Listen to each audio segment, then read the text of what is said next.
Alright folks, it's planting time here on the farm. I'm branching out. So my brother threw up this little rabbit fence for me on the lower bed because it's so low. But yeah, I'm ready to go. I got some of my tools in here, and I only got some of my starts because they wouldn't fit in the tractor. There's so many.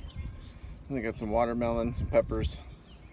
I'm not sure if those are cucumbers or not. I'm pretty sure they are. Some squash, pumpkin, and so these are all sunflowers. So we're gonna get started. What I'm gonna do is I'm gonna use the routing tool here, that little blue one there, and I'm gonna create a circle out of the wood chips. But I'll set up the tripod, and then you can see what I'm doing.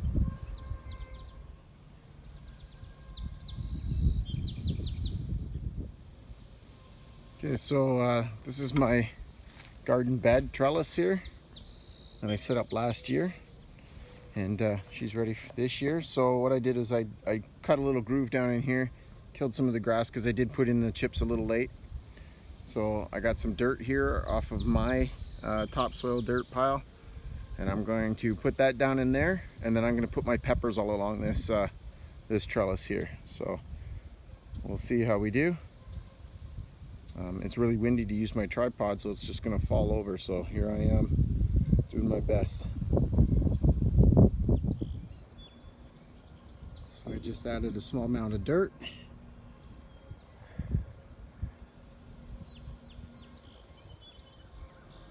Alright, all in a row.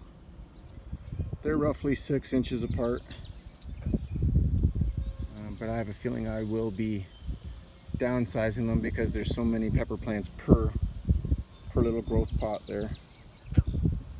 So I'm just going to use some of this straw and wood chips here to cover it up a little closer, and then I'm done for here. Now I just got to find another spot to put the rest of these peppers, which I have about 100 of them.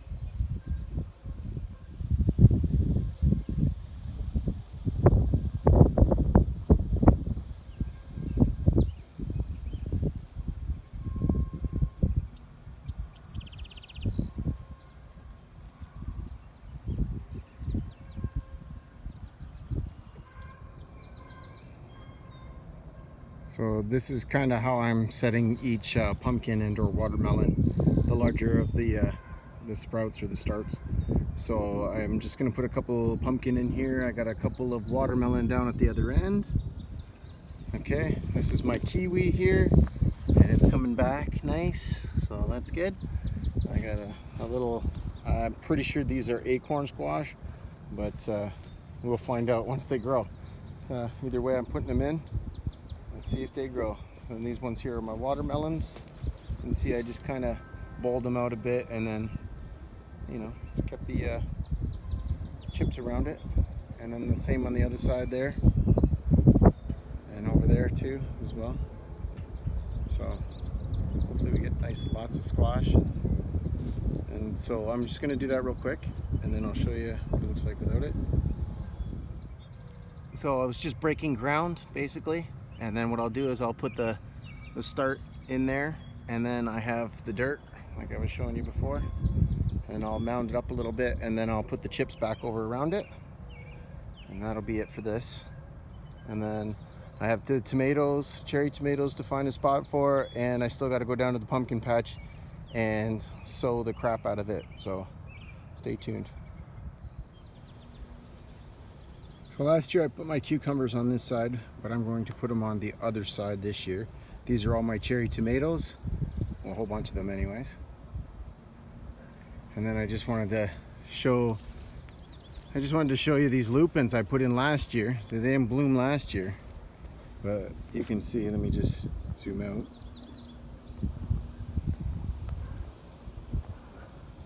There we go. So yeah, everything's doing better now that I've cut the weeds back. The grapes are coming along now.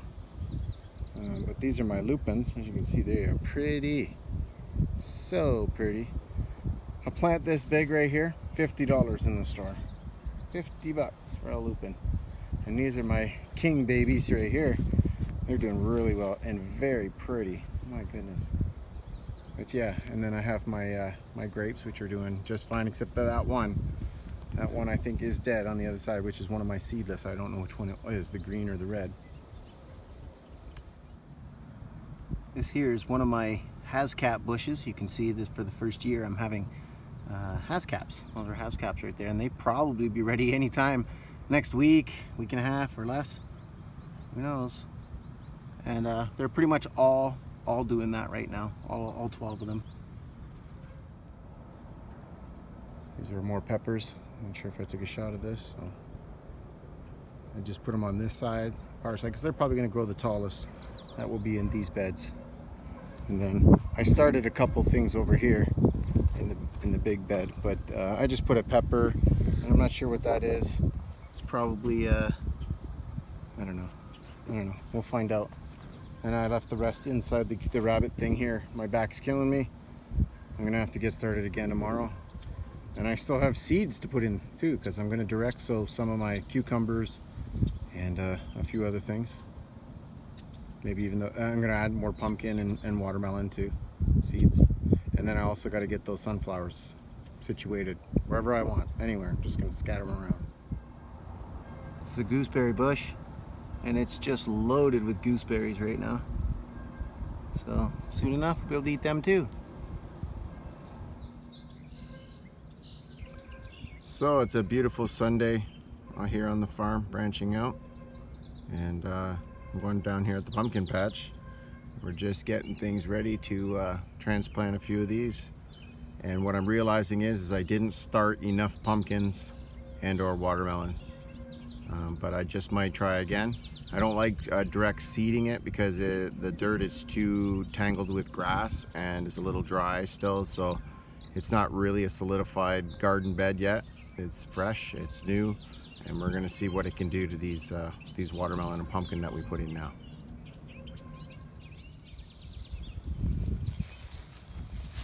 And so I got one in already, using my little garden claw there, and that gives me pretty much a perfect circle there. And it loosens up the dirt underneath, breaks up the grass. I kind of have to do that. Again, this is not a solidified pumpkin patch yet. This year I'll probably be putting out cardboard and heavy mulch. So I got 10 here to go. Just got 10 and put in 10. I think my brother's got some started, so we'll see how they work out. We'll get them down here as well. So now I'm going to put them all in and mound around them with the straw, and I'll show you when it's done. Alright, so I'm all done. The straw just mounded up around them, a bit like that. I got them sporadic. I had enough to just kind of keep them in far distance from each other, because it doesn't matter, right? I mean, I don't have enough to put in here yet. And I still have another one to the left of me here. And there's still this one, which I was going to leave this year, but here we are. So I'm all done in here. Now I got to get back up there and do some direct sowing, put in some beets. So we got all the starts in. I even forgot that I had about 8 more watermelon plants, so they got put in. My brother came in to give me a hand. So he's down there. I got a couple, mostly these are the cherry tomatoes. Again, next week I'll be putting more in. I do have more in the greenhouse that are started. A couple of, I think these are watermelon or just surprise ones, because I can't remember what was in there. And then we have this box here. I put all radishes, just the regular radishes that everybody knows and loves. This one here, I also put in radishes. I believe they're all radishes. And then this one here, I have eggplant in the first one. I tried some habaneros, I think, in this one. And these ones here are these Cynthia beets. They're like elongated beets, I think.